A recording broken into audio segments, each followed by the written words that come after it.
Wih, laut pagar-pagar oleh siapa iki? Pagar misterius, bercangkir dikurung. Warga Desa Muncung menolak pengurgan Kali Malang. Tolak. Tolak. Tolak. Oh no. Eko, dapat desa aku bukan itu doang.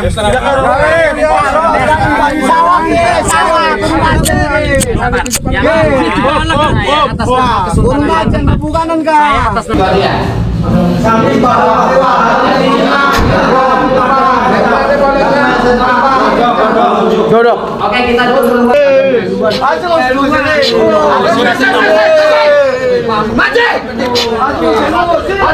Terus bang, tuh Abraham bang.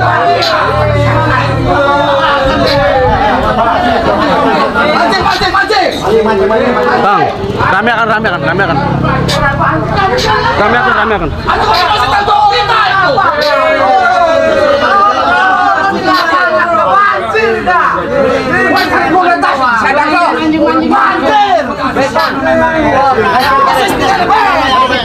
Ada permasalahan.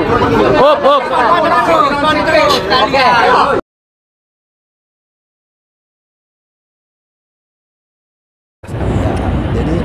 Baik, assalamualaikum warahmatullahi wabarakatuh. Teman, kita ketemu lagi di review video dan reaction video. Dan kali kita akan mengutarakan satu tema, ya, tema yang lagi rame dibicarakan oleh halayak ramai, terutama para petinggi di pemerintahan, yaitu tentang pemagaran laut. Nah, kebetulan laut yang dipagar ini adalah tempat saya pribadi, tempat kelahiran saya, dekat dengan tempat saya, itu tepatnya di perbatasan Tangerang sama Serang, itu tepatnya di Desa Muncung. Nah, itu perbatasannya. Dan ini kita akan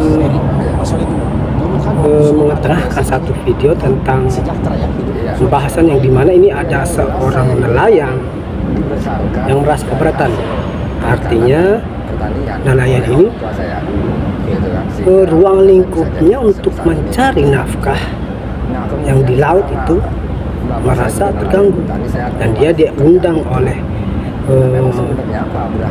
seorang YouTuber yaitu Abraham Samad. Dan tidak lama-lama lagi kita akan tonton langsung videonya, ya. Oke. Cerita dari Mas Solid, apa sih yang sedang terjadi dan apa yang dirasakan nih Mas Solid sama Mas Heri? Mas Solid dulu kan waktu sebelum ada PSN ini kan sejahtera ya hidup sebagai seorang nelayan ya. Iya, yang jelas saya ini kan dibesarkan dari hasil perikanan dan pertanian oleh orang tua saya dulu, gitu kan, sehingga alhamdulillah saya bisa jadi sebesar ini, gitu kan. Nah, kemudian karena bapak saya juga nelayan petani, saya mewarisi pekerjaan itu. Nah, memang sebenarnya Pak Abraham, saya ini kalau boleh dibilang baru sembuh mah dari kesengsaraan, baru sembuh dari penderitaan gitu. Karena memang saya ini dijajah gitu, merasa dijajah ya. Dijajah itu semenjak tahun 2004, yaitu kasus tentang penambangan pasir laut. Penambangan pasir laut itu wilayah pesisir Banten yang materialnya dibawa ke reklamasi Teluk Jakarta, dan itu PIK 1. Ya. Dari PIK 1, nah, Kang Holid sudah menderita ya? Udah menderita. Nah, kemudian ketika ini kita perang, tembakan di laut segala macam, terus kita PT UN tahun, sampai yang jelas berhenti semenjak tahun 2016 gugatan alhamdulillah menang. Itu menangnya juga karena pergantian gubernur DKI Jakarta Pak Anies, dari Ahok ke Anies gitu. Nah, udah selesai di situ kan agak tenang tuh, saya bisa nangkep ikan lagi, saya bisa bercocok tanam lagi. Kemudian saya melihat ada kejadian yang ini buat saya bertanya-tanya, kok ruang lingkup saya mencari ikan kok dibatasi. Jadi ketika saya mau ngejaring ke wilayah Tangerang, di Tangerang banyak pagar tuh ceritanya. Pagar yang dilakukan oleh PSN ya? Iya, jelas itu mah. Jadi kalau ngelihat bangunan pagar itu tidak mungkin dilakukan oleh orang yang nggak punya duit. Nah, itu benar sekali apa yang dikatakan oleh Pak Khalid. Karena bambu-bambu yang dipasang ini jumlahnya berpuluh ribu, bahkan banyak sekali, dan tidak mungkin dilakukan oleh masyarakat. Oke, kan selama ini dikembangkan isu bahwa itu katanya warga lokal yang bangun. Nggak mungkin ya? Nggak mungkin. Kalau saya bilang itu, jika ada orang yang percaya bahwa itu dilakukan oleh swadaya masyarakat atau lokal, saya pikir harus dibawa ke psikiater. Jadi itu pasti bohong ya? Pasti bohong. Karena itu membutuhkan biaya besar ya? Iya. Ya? Bahkan jadul Kang, itu pagar lautnya panjang nggak? itu sepanjang hampir 30 km lebih. Wong dari Karangserang sampai ke Kerojo. Oke. Nah, jadi nggak mungkin rakyat yang nggak mungkin. Nah, dari kejadian di laut, di daratnya juga ada persoalan. Oke.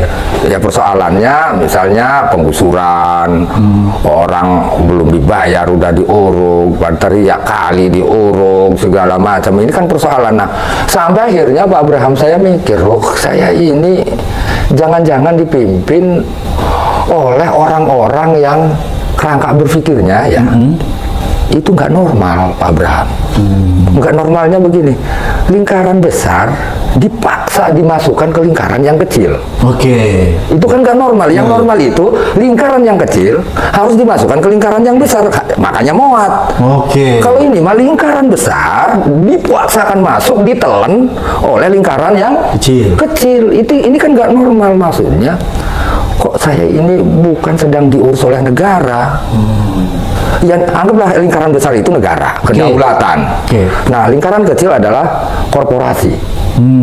Nah, saya merasakan saya ini kok sebagai petani nelayan bukan sedang diurus oleh negara, tapi diurus oleh lingkaran kecil tadi, korporasi tadi.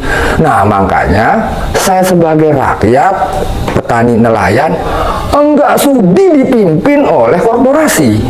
Enggak sudi, saya emang nggak mau. Lebih baik mati saya mah. Jadi menurut Kang Holid, bahwa setelah adanya status PSN di PIK 2 ini, maka itu seolah-olah korporasi yang mengatur hidupnya. Iya, jelas. Bukan lagi negara ya? Bukan lagi negara, karena bikin menderita. Bukan hanya saya, petani, nelayan, pembudidaya tambak. Mereka menjerit gitu kan. Kang Holid. Iya. Berarti sejak adanya PSN PIK yang dikelola oleh korporasi, rakyat di sekitaran Banten itu jadi menderitanya itu melebihi waktu zaman Belanda. Makanya sampai saya ini dibawa di kehidupan zaman si Petung CGI. Kata saya harus berhadapan dengan preman, harus setiap malam saya keluar atau jalan kemana aja bawa golok. Oh, berarti sekarang keadaan di sana sudah tidak aman ya? Tidak aman. Karena ada preman. Ya karena kan ada preman yang dibuat sengaja oleh penjajah. Karena kan ya tadi itu yang namanya penjajah kan senangnya itu kalau bahasa dulu apa tadi et impera. Divide et impera. Nah, modelnya begitu tuh. Memecah belah ya? Memecah belah. Dan pasti penjajah itu pandangannya parsial, mengotak-ngotak. Ini orang mana? Nggak boleh ke sini karena ini urusan orang ini, sampai tingkatannya saya tidak boleh ngurusin tetangga saya yang lagi sakit gitu. Oh, begitu. Nah, modelnya gitu penjajah tuh. Oke. Nah, maksudnya kembali lagi ke persoalan saya. Nggak sudi diurus oleh korporasi gitu kan, karena saya yakin kalau saya ini diurus oleh korporasi sampai kiamat, Pak Abraham, miskin terus. Nah, ini adalah contoh yang menolak PSN. Dia tidak mau diperintah oleh perusahaan yang berbasis PIK atau PSN. Dan intinya Bapak Khalid menolak PSN yang diselenggarakan oleh PIK 2. Nggak bakalan sukses. Jadi berarti dengan adanya PSN yang dilakukan oleh korporasi besar, oligarki, 9 naga, Kang Holid sama Kang Heri tambah miskin ya dengan penduduk di sana. Bukan justru sebaliknya kan? Kan ada orang yang bilang katanya sudah sejahtera, enggak ya? Enggak mungkin, Pak Heri ya? Iya, enggak mungkin. Enggak, mustahil seperti enggak ada siang, enggak ada malam. Mustahilnya. Mustahil ya? Karena pikiran mereka hanya untung rugi. Oke. Jadi PSN ini dia cuma berpikir tentang dia untung. Untung rugi pikirannya lah. Kalau saya yang sebagai yang dikelola, dia yang mengelola, ya otomatis ya kita kalah terus. Oh, jadi berarti tanah orang ini dipaksa dibeli dengan harga murah kalau untung rugi? Ya, Gitu kira-kira nih, Ya, oke. saya pengen menurut pemirsa, ini namanya pemaksaan atau penyerobotan atau apa ya? Saya akan cerita nih. Si A punya tanah, gitu kan, nggak mau jual, tiba-tiba diurung. Nah, setelah diurung disamperin, dikasih DP. Nggak diterima, tanah udah diurung. Iya kan? Diterima nggak sesuai harganya. Ini kan sama dengan kasih nggak? Oh, diintimidasi ya? Modelnya begitu, cuman nggak begitu doang, cara doang yang berbeda. Mau dikasih nggak? Kan gitu doang. Teror ya? Cuman bedanya bukan mau dipukul, diurung dulu. Kalau nggak begini, saya petani tambak. Yang namanya petani tambak itu ternak ikan bandeng, butuh sirkulasi air.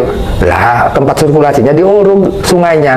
Lah, otomatis nggak ada sirkulasi. Kalau nggak ada sirkulasi kan salinitasnya tinggi, akhirnya mati ikannya.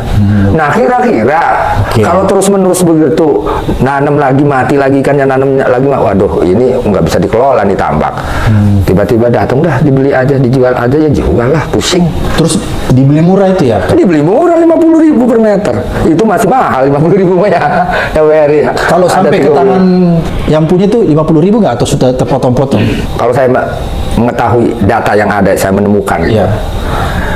Nih, dengan terpaksa nih kita jual 50.000. Gitu kan. Sama Pak Heri, yang beli Pak Heri nih. Nah, Pak Heri ini sebenarnya nanti ke Ali Hanafi dia jualnya nih. Nih Ali Hanafi, ini Pak Heri ini tangan kanannya Ali Hanafi. Oh, berarti ada perantara lagi. Iya, Ali Hanafi punya tangan kanan siapa? Jadi berjenjang ya? Berjenjang gitu. Jadi kalau perusahaan mah, entahlah, ceritain Pak Heri tahu. Nah, cuman ini setelah di ACC 50.000 per meter, gitu kan, jatuh ke tangan saya nyambuk tidak 50.000 per meter. 30.000. Jadi sampai ke tangannya Kang Holid tinggal 30.000, itu juga dipotong lagi 2.000. Berarti menderita dong ya rakyat di sana? Nah, itu kan bukan penjajahan juga itu mah. Makanya artinya saya siap mati itu, ya itu saya nggak mau dijajah. Terakhir saya pengen ngomong nih sama negara ini, mau ngomong. Saya pengen ngomong sama negara. Kalau negara nggak berani sama korporasi, lingkaran yang kecil itu, saya nggak akan melawan. Saya akan kerahkan rakyat Banten untuk melawan. Ingat itu. Gitu. Walaupun kecil saya berani. Gitulah, harusnya kan negara yang punya alat, apa bahasa elitnya alat tuh? Instrumen. Gitu. Negara punya banyak instrumen harusnya untuk melindungi saya sebagai rakyat. Loh, ini mah buat alat pukul, korporasi mukul saya, yang beli saya, segala macam saya kok buat mukul saya. Gitu. Awas, ingat-ingat kalau rakyat Banten udah marah, bergolak Nusantara ini.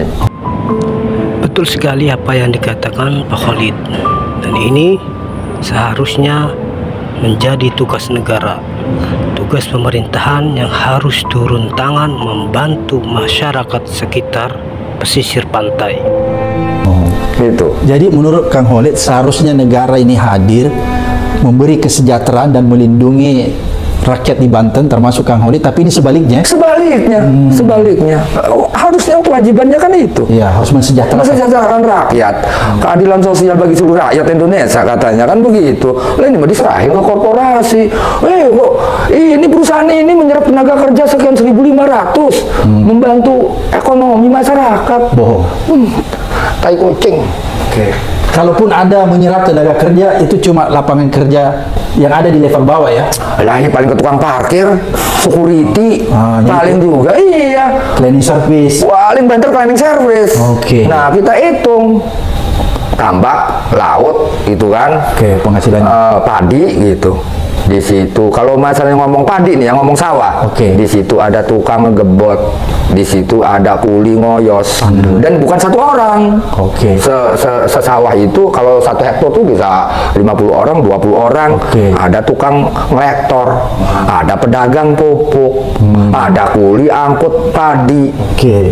Ini kan mata rantainya banyak. Terus ada penggilingan padi, di penggilingan padi ada jual beras, di dalam gilingan padi ada dedak, dedaknya buat makan ternak, makan ternaknya dijual lagi. Yuk kita hitung ini Pak ya. Itu sampai tingkatannya petani tambak. Petani tambak ada kuli jaring, kuli jaring ikan panen, iya kan? Habis panen ada kuli ngangkut ikan bandeng dari empang ke darat, ada tukang es. Itu hilang semua ya? Iya, nanti hilang kalau durugin terus. Di situ ada pedagang pakan ikan, di situ ada pedagang bibit bandeng, di situ ada pedagang ikan dibuat kerupuk, cilok, bontot, empek-empek dan lainnya. Jadi itu hilang semua dengan adanya PSN ini ya? Karena ruangnya, sumbernya diambil. Oke, jadi kita hitung aja. Jadi bukan menciptakan tenaga kerja, tapi justru memiskinkan ya, menghilangkan. Kalau hitung-hitungan analisa, misalnya proyeknya itu menguntungkan, misalnya kan gini, saya mikirnya, PSN itu kalau nggak salah namanya proyek strategis nasional, iya kan?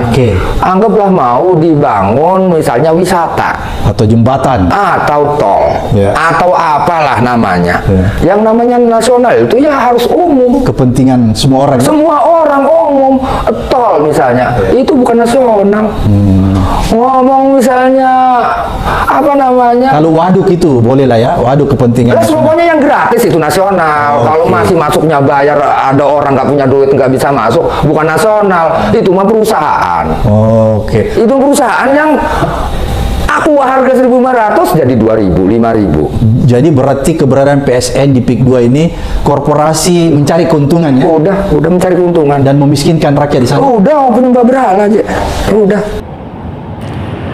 Oke, itu tadi teman-teman curhatan atau perkataan dari Bang Khalid yang sangat tidak setuju dengan apa yang dilakukan oleh PSN atau PIK.